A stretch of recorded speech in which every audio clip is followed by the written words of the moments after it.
नमस्कार विद्यार्थी मित्रांनो, स्वागत आहे तुम्हा सर्वांचं महा एक्झाम पॉईंट आपल्या एज्युकेशनल यूट्यूब चॅनलवरती। तर विद्यार्थी मित्रांनो, आपला आजचा व्हिडिओचा भाग मित्रांनो 14 आहे, ज्यामध्ये आपण शिक्षक पात्रता परीक्षा 2025 अर्थातच आपली TET एक्झाम जी आहे 2025ची आपण त्या परीक्षा दृष्टिकोनातून मित्रांनो आपण रेग्युलरली जी आहे परीक्षा भिमुख अशी अतिशय महत्त्वाची व तुमच्या परीक्षेमध्ये फिक्स अशी विचारल्या जाणारे आपण स्वरूपाचे प्रश्न आपण रेग्युलरली सोडवत आहोत, ज्यामध्ये आपण PYQ प्रश्नांचा देखील आपण संभाव्य यामध्ये समाविष्ट केलेला आहे। तर मित्रांनो, जे काही प्रश्न रिपीट होणारे असतात किंवा पुन्हा पुन्हा येणारे असणारे प्रश्न आपण ते सर्व काही तुम्हाला आपल्या रेग्युलरली व्हिडिओज मार्फत आपण तुम्हाला सांगत आहोत। जर आपले तुम्ही या मागील व्हिडिओचे पार्ट पाहिले नसाल तर तुम्ही लगेच आपल्या महा एक्झाम पॉईंटच्या आपल्या चॅनल डॅशबोर्डला व्हिजिट करा आणि तेथून मित्रांनो तुम्ही संपूर्ण काही TET एक्झामसाठी असलेले आपण मित्रांनो संपूर्ण व्हिडिओज पाहून घ्या, कारण का त्यामध्ये आपण जेवढे काही तुमच्या परीक्षा दृष्टिकोनातून म्हणजेच की येणारी जी आपली 23 नोव्हेंबरची एक्झाम आहे त्या एक्झामच्या दृष्टिकोनातून आपण परिपूर्ण संपूर्ण अभ्यासक्रम हा कव्हर केलेला आहे। तर आजच्या व्हिडिओमध्ये आपण गणित विषय तुमच्यासाठी घेऊन आलेलो आहे, जे की परिपूर्ण सोप्या भाषेमध्ये आणि सहज स्पष्टीकरणासोबत ज्या विद्यार्थ्यांना गणित हा विषय अवघड जातो तर त्या विद्यार्थ्यांसाठी आपला आजचा व्हिडिओ स्पेशली असणार आहे। त्यांनी व्हिडिओ हा शेवटपर्यंत पाहावयाचा आहे। जर तुम्हाला येत्या 23 नोव्हेंबरच्या परीक्षामध्ये चांगले गुण मिळवायचे असेल त्यासाठी तुम्हाला काय करावं लागणार असेल हे देखील मी व्हिडिओमध्ये तुम्हाला सांगितलेलं आहे। त्यामुळे मित्रांनो व्हिडिओ खूप काळजीपूर्वकाने शेवटपर्यंत पहा मित्रांनो। तर यामधला आपला प्रश्न क्रमांक पहिला असा आहे, जो की प्रश्न क्रमांक 1। प्रश्न काय म्हणलेला आहे पहा, शेजारील चौरस्कृती आकृतीत एकरूप कोणांच्या जोड्या किती। तर या ठिकाणी आपल्याला म्हटलेलं आहे की एकरूप कोणांच्या जोड्या आपल्याला या ठिकाणी थोडक्यामध्ये विचारलेलं आहे। तर या ठिकाणी आपल्या आकृतीमध्ये काय म्हटलेलं आहे, जे की चौरस आकृती आहे। तर आता चौरस आकृती आहे, पण यामध्ये चौरस आकृतीमध्ये आपल्याला थोडक्यामध्ये दोन कर्ण देखील पाहायला मिळालेले आहेत, जो की ह्या प्रकारे हे कर्ण या प्रकारे दोन या ठिकाणी निर्माण झालेले आहेत। तर परीक्षेमध्ये देखील तुम्हाला आकृतीवर आधारित प्रश्न पाहायला मिळणारे असतील। जर तुम्हाला या परीक्षेच्या उर्वरित दिवसांमध्ये चांगली जर तयारी करायची असेल, तुम्हाला भरपूर व्हिडिओ पाहायचे असतील तर मित्रांनो तुम्ही आपला टेलिग्राम ग्रुप देखील जॉईन करून ठेवा। टेलिग्राम ग्रुपवर तुम्हाला महा TETचे सर्व काही अपडेट द्यायचा असतो, त्या ठिकाणी आपण व्हिडिओचे लिंक्स तुम्हाला उपलब्ध करून देत असतो, जे काही वारंवार आपण आपल्या चॅनलवर तुम्हाला उपलब्ध करून देत असतो। ज्यावेळी त्यांनी सबस्क्राईब केलं नसेल सबस्क्राईब देखील करून घ्या, कारण का तुम्हाला त्या ठिकाणी तुम्हाला सर्व व्हिडिओचे अपडेट देखील पाहायला मिळणारे असतात। तर जेव्हा चौरसामध्ये दोन कर्ण काढले जातात तेव्हा ते एकमेकांना मध्यबिंदूमध्ये छेदतात आणि त्यामुळे अनेक कोन तयार होतात, जसं की या ठिकाणी याचा मध्यबिंदू आहे आणि या ठिकाणी ते एकमेकाला छेदत आहे, त्यामुळे जे आहे अनेक कोन तयार होतात। तर या ठिकाणी प्रथमतः जर पाहिलं आपण तर या ठिकाणी मुख्य कोन तयार होतात, जे की ए आपण याला नाव जर दिलं ABCD, या ठिकाणी मुख्य कोन तर तयारच होतात, जे की 90 अंशाचे कोन जे की तयार होतात आणि यामध्ये आंतरकोन देखील 4 हे 90 अंशाचे तयार होतात। यामध्ये आंतरकोन किती होणारे असतील, जे की 4 कोन होतात आणि कर्णामुळे तयार झालेले लहान कोन तयार झालेले लहान कोन देखील आहेत, जसे की या ठिकाणी हे जे आहेत कर्णामुळे तयार झालेले हे लहान कोन आहेत, कारण का यामध्ये याचा मध्यबिंदू आहे, छेदत आहे ना। मग आता कर्णामुळे तयार झालेले लहान कोन किती होतील,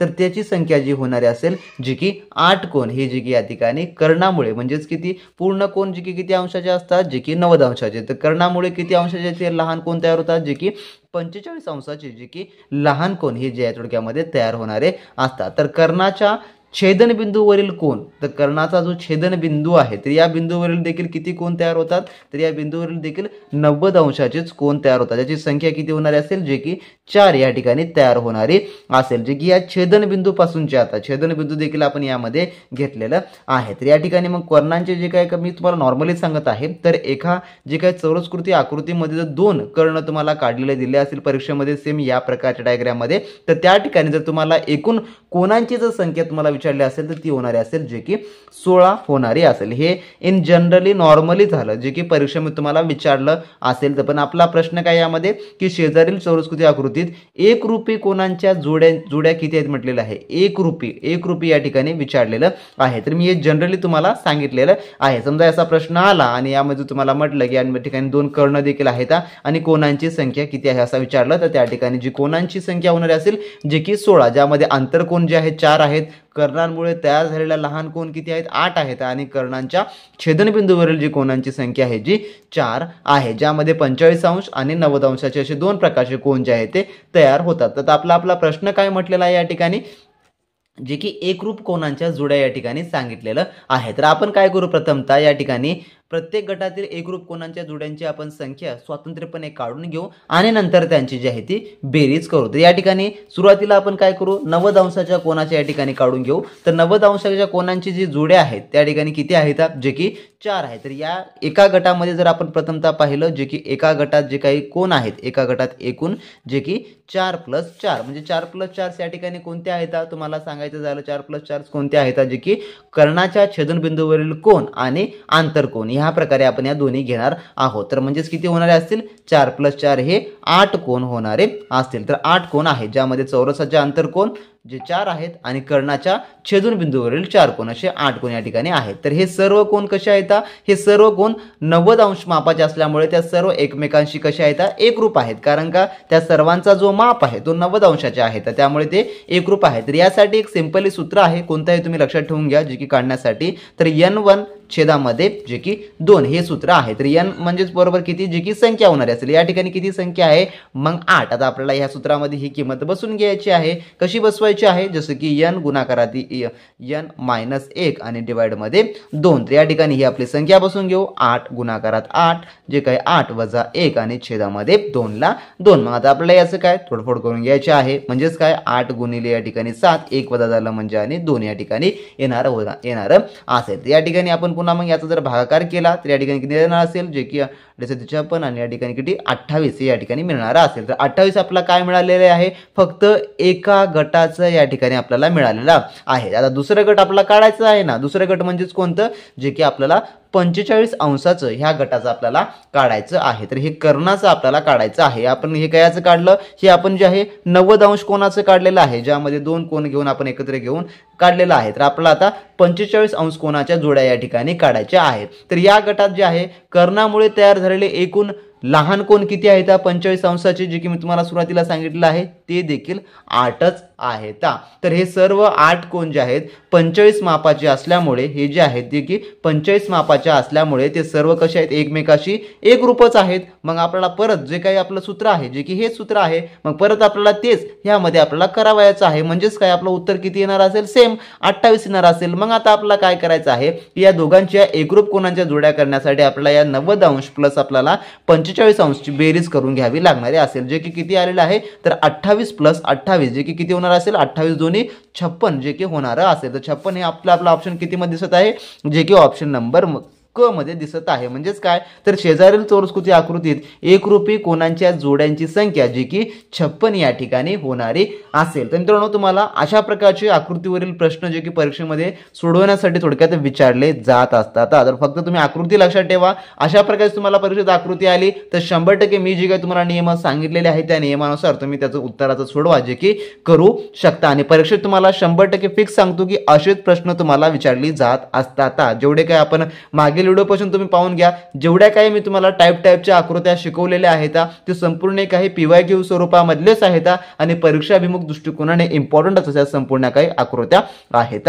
तर ज्या कोणी विद्यार्थ्यांना आता या परीक्षेच्या शेवटच्या दिवसांमध्ये TET एक्झामसाठी चांगली तयारी करायची आहे, तर मित्रांनो तुम्हाला एकच त्यावर सोल्युशन सांगतो की तुम्ही आपली अजूनही टेस्ट सिरीज तुम्ही जॉईन केला नसाल तर मित्रांनो 499 मध्ये ऑफर प्राइस मध्ये संपूर्ण विषयाची, ज्यामध्ये फुल लेंथी प्लस तुम्हाला सब्जेक्टिव्ह टेस्ट आपण उपलब्ध करून दिलेले आहेत, ज्यामध्ये आपण PYQ प्रश्न देखील समाविष्ट करून दिलेले आहेत आणि जे तुमच्या परीक्षेमध्ये येणारे संभाव्य प्रश्न आहेत ते देखील तुम्हाला आपण ऍड करून दिलेले आहेत। ज्या विद्यार्थ्यांनी अजूनही आपली महा TET साठी आपली स्पेशली असली टेस्ट सिरीज जॉईन केली नसाल तर डिस्क्रिप्शन बॉक्स मध्ये आपल्या महा एक्झाम पॉइंट या ॲपची ऑफिशियली लिंक दिलेली आहे, तेथून तुम्ही आपले ॲप्लिकेशन डाउनलोड करून घ्या आणि महा TET ची स्पेशली जी टेस्ट सिरीज बॅच आहे आपली मित्रांनो जॉईन करून घ्या। त्यामध्ये तुम्हाला फुल लेंथी टेस्ट म्हणजेच की 150 प्रश्न 150 गुणाचे आपण टेस्ट सिरीज देखील ऍड केलेले आहे आणि त्यासोबतच प्रति सब्जेक्ट 30-30 गुणाचे देखील आपण त्यामध्ये टेस्ट सिरीज तुम्हाला ऍड केलेला आहे, जेणेकरून येणारी 23 नोव्हेंबर पर्यंत तुमची जास्तीत जास्त प्रश्नांचा सराव होईल आणि जेवढा तुमचा प्रश्नांचा सराव असेल मित्रांनो तेवढं तुम्ही परीक्षेमध्ये अचूक पद्धतीने उत्तरे जे आहे ते शोधू शकता किंवा सोडवू शकता। तुम्ही कितीही जरी प्रश्नांची तयारी केलात,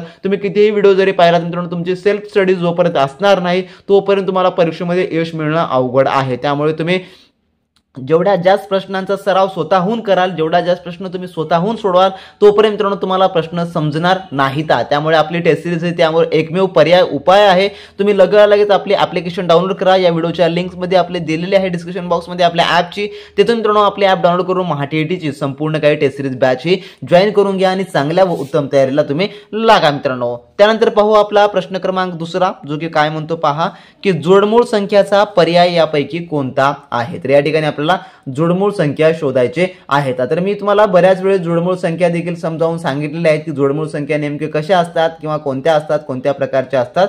तर जोडमूळ संख्या कयाला म्हणतात. आता जोडमूळ संख्या कयाला म्हणतात हे पाहून घ्या. तर जोडमूळ संख्या जी आहे, ज्या दोन मूळ संख्यामध्ये दोनचा फरक असतो. कयामध्ये दोन मूळ संख्यामध्ये कितीचा फरक असतो, दोनचा फरक असतो, त्यांना जे आहे जोडमूळ संख्या असं जे आहे ते म्हणतात. तर या ठिकाणी पर्यायामध्ये पाहून घ्या, जे की अ आहे 117 119, ब आहे 127 129, क आहे 149 आणि ड आहे 107 आणि 109. तर यामध्ये अ पर्याय जर आपण पाहिलं 117 आणि 119, तर 117ला कितीने भाग जातो, 117ला जे आहे 3 ने भाग जातो आणि 119ला कितीने भाग जातो, जे की 7 ने भाग जातो. म्हणजे हे मूळ संख्या आहे का, तर हे मूळ संख्या थोडक्यामध्ये नसणारी नसेल. त्यानंतर ब पर्याय काय म्हणतो पहा, 127 आणि 129, तर 127ला कितीने भाग जातो, तर 127 जी आहे ही मूळ संख्या आहे, पण 129 आहे का, 137ला कितीने भाग जातो, 129ला जे आहे थोडक्यामध्ये 3 ने भाग जातो. त्यामुळे ही देखील जे की जोडमूळ संख्या नाही. तर 147ला जे की आता जे क ऑप्शन आहे, 147ला कितीने भाग जातो, 147ला 3 ने भाग जातो. त्यामुळे ही मूळ संख्या थोडक्यामध्ये जी आहे, जे की या ठिकाणी मूळ संख्या जी की ही देखील नाही, म्हणून ऑप्शन नंबर या ठिकाणी हे क देखील नाही. तर 107 जे की आपला ऑप्शन नंबर ड मध्ये 107 आणि 109, तर या दोन्ही मूळ संख्या आहेत आणि त्यांचा फरक देखील 2 ने आहे आणि यांना कशाने देखील थोडक्यामध्ये भाग जात नाही, म्हणून ऑप्शन नंबर हे ड या ठिकाणी याचं उत्तर होणार असेल. तर अशा प्रकारचे काही सोपे देखील प्रश्न असतात, ज्यांची उत्तरे त्यांच्या डेफिनेशन मध्ये म्हणजेच की व्याख्यामध्ये जी की दडलेली असतात. व्याख्यामध्ये सांगितलेलं आहे की ज्या दोन मूळ संख्यामध्ये 2चा फरक असतो, या ठिकाणी 107 आणि 109 कितीचा फरक आहे, 2चा फरक आहे, 2चा फरक असतो, त्यांना जोड मूळ संख्या असं जे आहे ते म्हणतात. तर असे सोपे देखील प्रश्न परीक्षेमध्ये तुम्हाला विचारली जातात, हे तुम्ही लक्षात ठेवून घ्या. त्यानंतर आपण पुढील प्रश्न सोडू. प्रश्न क्रमांक तिसरा काय म्हणतो पहा, की 52 ते 115 या संख्यामधील समसंख्या आणि किंवा व विषम संख्या यांच्या बेरजेतील फरक किती. तर यांच्या बेरजेतील आपला फरक सांगायचं आहे. तर संख्यांची मर्यादा आपल्याला सुरुवातीला पाहून घ्यावी लागेल. तर संख्यांची मर्यादा किती आहे, तर 52 ते 115 या संख्यामधीलच फक्त म्हटलेलं आहे. या संख्यामधील सम व विषम संख्या यांच्या बेरजेतील फरक सांगायचा आहे, यांच्या बेरजेतील फरक सांगायचा आहे. तर संख्यामधील जी मर्यादा आहे ती किती आहे, 52 ते 115. जे तुम्हाला रफ कागद असेल, जे काही ते त्यावर ह्या संख्या आपण असे लिहून घेऊ.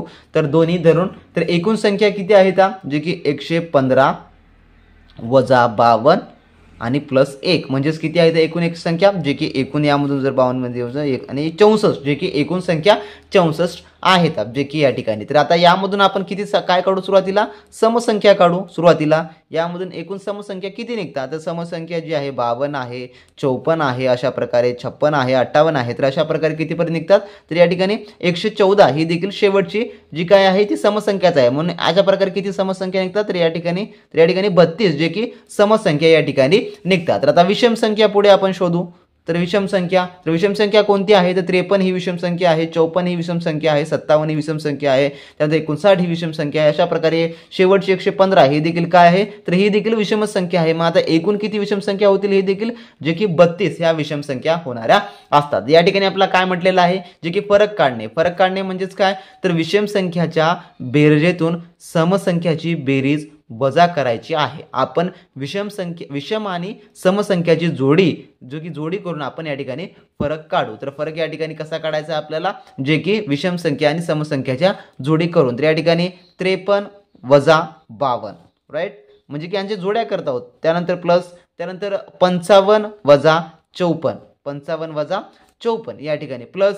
अशा प्रकारे आपण जर घेतलं तर शेवटची कोणती जोडी येणारी असेल, 115 जे काही वजा 114. आपण जोड्या घेत आहोत ना, मग फरक किती येत आहे, फरक तर फक्त एकचाच येत आहेत ना, प्रत्येक जोडीमधील फरक कितीचा आहे, एकचा आहे. अशा एकूण किती आहेत, तर अशा एकूण ज्या अशा 32 जोड्या आहेत. किती आहेत, 32 जोड्या. मग आता एकूण फरक जो आपल्याला या ठिकाणी काढायचा आहे, जे की विषम संख्याची बेरीज आणि समसंख्याची जर बेरीज आपण घेतलं म्हणजेच की 1 गुणिले आपण 32 जर घेतलं तर किती होणार असेल, जे की 32 ला 32 हे मिळणार असेल. तर 32 किती आहे ऑप्शन नंबर ब मध्ये, की जे की ऑप्शन नंबर ब या ठिकाणी याचं उत्तर होणार असेल. म्हणजेच काय तर सम आणि विषम संख्या यांच्या बेरजेतील फरक जे की किती होणार असेल, जे की 32 असा येणारा असेल. तर या स्वरूपाचे प्रश्न तुम्हाला परीक्षेमध्ये येतात आणि 100% येतातच, हे तुम्ही फिक्स तुम्ही लक्षात ठेवून घ्या.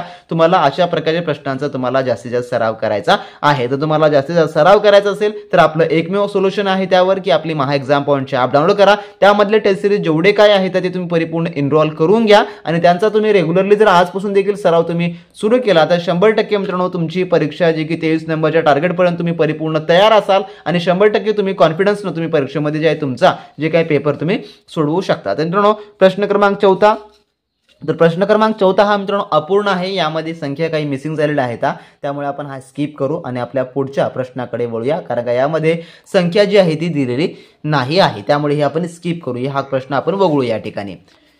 त्यानंतर आपण पुढील प्रश्न पाहू, प्रश्न 5वा जो की कॅलेंडर स्वरूपाचा आहे. तर काय म्हटलं या ठिकाणी की स्वरालिताचा 7वा वाढदिवस 13 डिसेंबर 2013 ला शुक्रवारी होता, तर तिच्या जन्मदिवसाचा वार कोणता. तर प्रश्न खूप इंटरेस्टिंग आहे. पहा या ठिकाणी काय म्हटलेलं आहे की स्वरालिताचा कितवा वाढदिवस, 7वा वाढदिवस म्हटलेला आहे. कधी होता, 13 डिसेंबर 2013 ला शुक्रवारी होता, तर तिच्या जन्मदिवसाचा वार की मग तिचा जन्म जे की कधी झाला आहे आणि कोणत्या वारी झालेला आहे हे आपल्याला सांगायचं आहे. तर खूप इंटरेस्टिंग प्रश्न आहे, तुम्हाला असेच प्रश्न परीक्षेमध्ये येतात.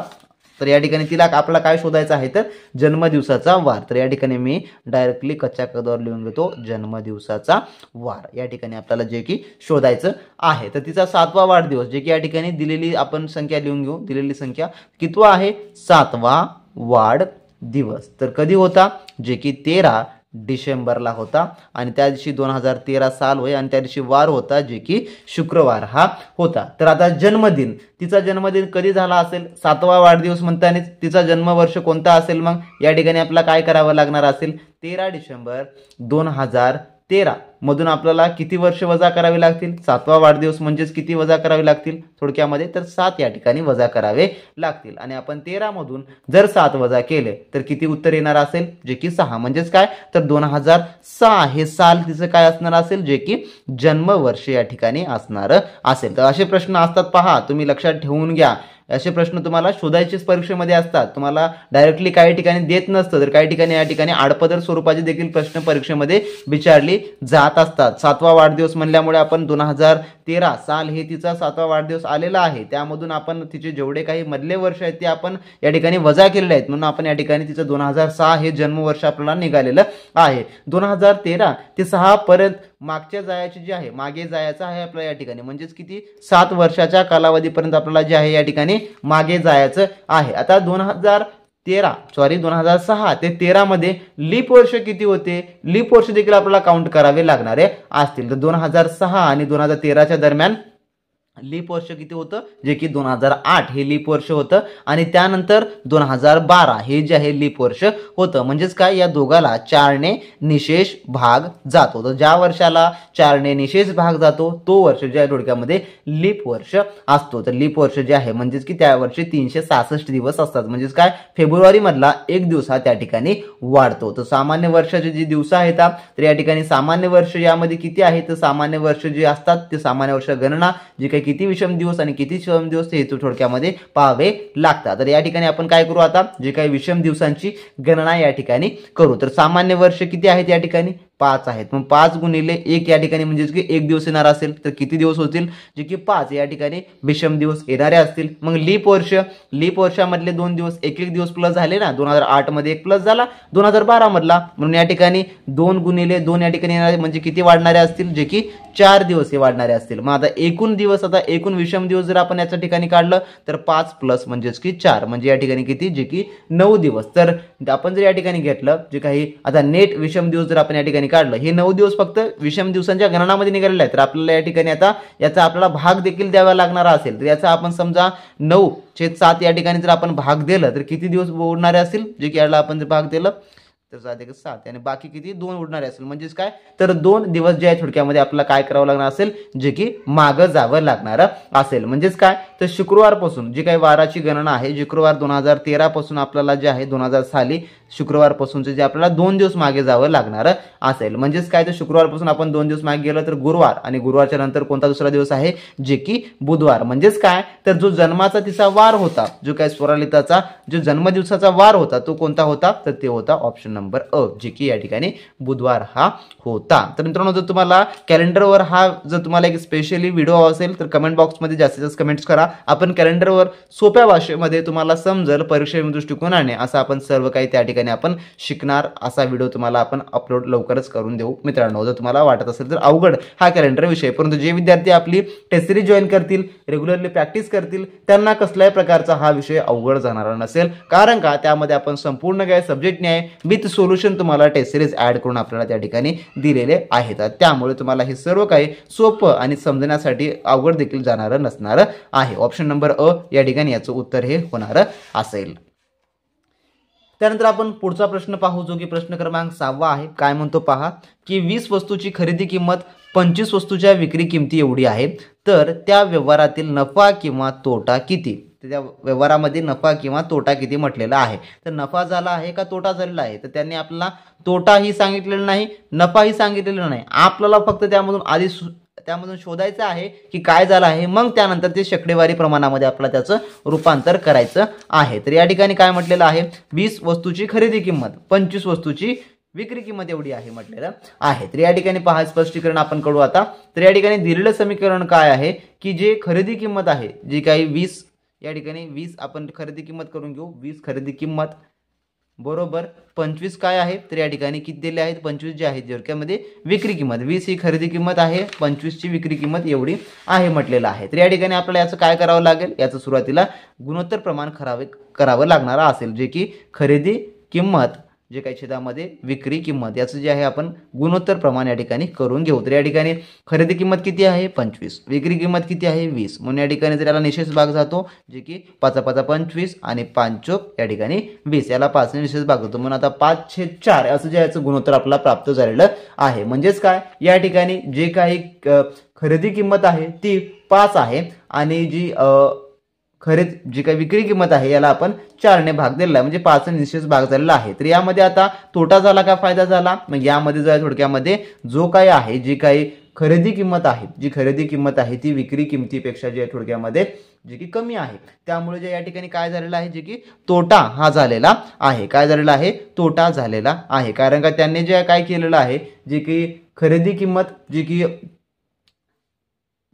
जास्त किमतीमध्ये खरेदी घेतलेला आहे, परंतु कमी किमतीमध्ये त्याची विक्री केलेली आहे. त्यामुळे या ठिकाणी तोटा जो आहे तो झालेला आहे. आता ते आपल्याला काय म्हटलेलं आहे, या ठिकाणी नफा किंवा तोटा म्हटलेला आहे. मग या ठिकाणी आपल्याला काय शोधलेलं आहे, पण या ठिकाणी जे तोटा जो या ठिकाणी झालेला आहे तो आपल्याला या ठिकाणी मिळालेला आहे, परंतु आता आपल्याला शेकडा प्रमाण काढायचं आहे. म्हणून आपल्याला जे तोट्याचं शेकड्याचं प्रमाण आहे ते या ठिकाणी मांडावं लागणार. तर तोट्याचे आपल्याला टक्केवारी काढण्यासाठी सूत्र काय आपलं, तर पर्सेंटेज तोटा बरोबर जे काही तोटाला तोटा आहे, त्यानंतर खरेदी छेदामध्ये खरेदी किंमत गुणाकारामध्ये 100ला 100 येणार असेल. मग या ठिकाणी पहा तोटा किती आहे, तर 1/5 गुणाकारामध्ये 100ला 100 हे असणार असेल. तर मग किती होणार असेल या ठिकाणी 0ला 0 या ठिकाणी, जे की 20% हे होणार असेल. मग शेकडा तोटा किती आहे, तर शेकडा तोटा हा 20%, थोडक्यामध्ये सॉरी हे नाही आहे ड आहे, शेकडा तोटा हा जो की 20% या ठिकाणी झालेला आहे. तर असं देखील असतं पहा, मी थोडी गडबड केली तर या ठिकाणी जे थोडक्यामध्ये मी चुकीचं उत्तर चूज केलं होतं. दोन्ही जागी सेम आहे, दोन्ही जागी सर्व आहे, परंतु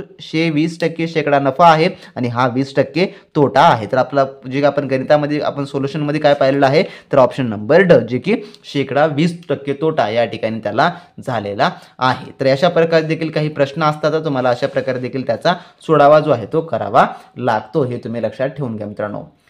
त्यानंतर प्रश्न क्रमांक 7 आपला पहा, जो की घड्याळाच्या ज्या संदर्भाचा आहे. काय म्हणतो, एका घड्याळातील मिनिट काटा व तास काटा यांच्यात सकाळी 10 ते दुपारी 1 वाजेपर्यंत, सकाळी 10 ते दुपारी 1 वाजेपर्यंत होणाऱ्या काटकोनांची संख्या दुपारी 2 ते 4 पर्यंत होणाऱ्या काटकोनांची संख्या कितीने जास्त असेल, तर कितीने जास्त असेल या ठिकाणी म्हटलेलं आहे. तर घड्याळाचं तत्व काय सांगतं, घड्याळाचं तत्व काय सांगतं की घड्याळाचा काटे एका तासामध्ये साधारणपणे जे आहे 2 वेळा काटकोन करतात, 2 वेळा काटकोन जे आहे ते करतात. तर अपवाद बी त्याला आहे. अपवाद कसा आहे तर 3 वाजता आणि 9 वाजताच्या सुमारास जे आहे आसपास, म्हणजेच की 3 ते आणि 9 वाजताच्या आसपास जे आहे म्हणजे 2 ते 4 या 2 तासात आणि 8 ते 10 या 2 तासात जे आहे फक्त 3 वेळा जे आहे काटकोन होतो. म्हणजेच की 4 वेळा होण्याऐवजी फक्त किती वेळा होतो तर 3च वेळा जे आहे थोडक्यामध्ये होतो. तर आता आपण या ठिकाणी 2 भाग करू. याचे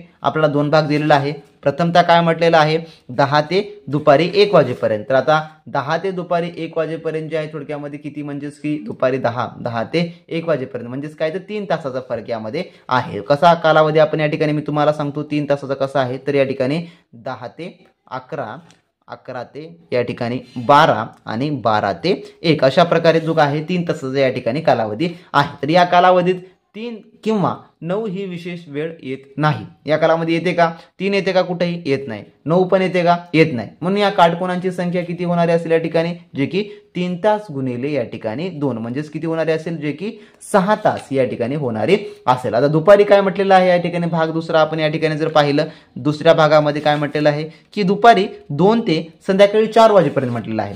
2 ते संध्याकाळी 4. आता 2 ते संध्याकाळी 4 म्हणजे ज्याचा कालावधी आपण काढू 2 ते 3 आणि 3 ते 4. तर या कालावधीमध्ये 3 ही विशेष वेळ येते राईट. मग काटकोनांची संख्या कशी होणारी असेल, काटकोनांची संख्या 3 होणारी असेल. कसे, म्हणजेच की 2 ऐवजी 3 वाजतात आणि 3 ऐवजी या ठिकाणी किती वाजतात, तर जे की 4 वाजतात. म्हणून जे या ठिकाणी काटकोनांची संख्या किती होणारी असेल, जे की या ठिकाणी 3 ही होणारी असेल. आता या ठिकाणी आपल्याला जे आहे फरक या ठिकाणी स्पष्ट काढायचा आहे. भाग 1 मधून आणि भाग 2 जे की आपण या ठिकाणी 6 काढलेला आहे, या ठिकाणी 3 काढलेला आहे. म्हणून भाग 1 मधील जी काटकोनी संख्या आहे ती भाग 2 मधून वजा करायची आहे. म्हणजे 6 मधून आपण 3 वजा केलं तर या ठिकाणी किती होणार असेल, जे की 3. म्हणजेच ऑप्शन नंबर आपला किती आहे, जे की अ हे होणार असेल. तर या ठिकाणी दुपारी 2 ते संध्याकाळी 4 वाजेपर्यंत होणाऱ्या काटकोनांच्या संख्येपेक्षा कितीने जास्त असेल, तर ती आहे 3 ने जास्त असणारी असेल. ऑप्शन नंबर अ या ठिकाणी याचं उत्तर होणार असणार असेल. तर असे काही स्वरूपाचे प्रश्न असतात मित्रांनो, जे की तुमच्या येणाऱ्या टीईटी एक्झाम मध्ये तुम्हाला फिक्स स्वरूपात प्रश्न येतात. आणि हे सर्व काही प्रश्न मी तुम्हाला शिकवलेले आहेत ते संपूर्ण काही पीवायक्यू स्वरूपाचे आहेत, प्रिव्हियस इयर एक्झाम मध्ये विचारलेले. आणि तुमच्या येणाऱ्या 23 नोव्हेंबरच्या एक्झाम मध्ये देखील फिक्स तुम्हाला हेच प्रश्न आणि असेच असणारे आहेत. त्यामुळे तुम्ही अशा प्रश्नांचा तुम्ही जेवढा काही जास्तीत जास्त सराव कराल तेवढं तुमच्यासाठी मित्रांनो अतिशय चांगलं हे असणार असेल. तर ज्या कोणी विद्यार्थ्यांना टीईटी एक्झामसाठी परिपूर्ण टेस्ट सिरीज हव्या असेल, फुल लेंथी 150 गुणाची प्रॅक्टिस करण्यासाठी किंवा सब्जेक्टिव्ह टेस्ट हव्या असेल, त्यांनी आपली आताची डिस्काउंट प्राइस मधली जी 499 ची ऑफर चालू आहे त्यामधून तुम्ही आपली संपूर्ण काही टेस्ट सिरीज जॉईन करून घ्या आणि चांगल्या उत्तम तयारीला लागा मित्रांनो. पुढील व्हिडिओ हवे असतील तर खाली कमेंट बॉक्समध्ये कमेंट करून सांगा. पुढील व्हिडिओमध्ये आपण याहूनही अधिक इम्पॉर्टंट संपूर्ण स्वरूपाचे प्रश्न आपण पाहणार आहोत. तोपर्यंत मित्रांनो बी प्रॅक्टिस क्रॅक एक्झाम.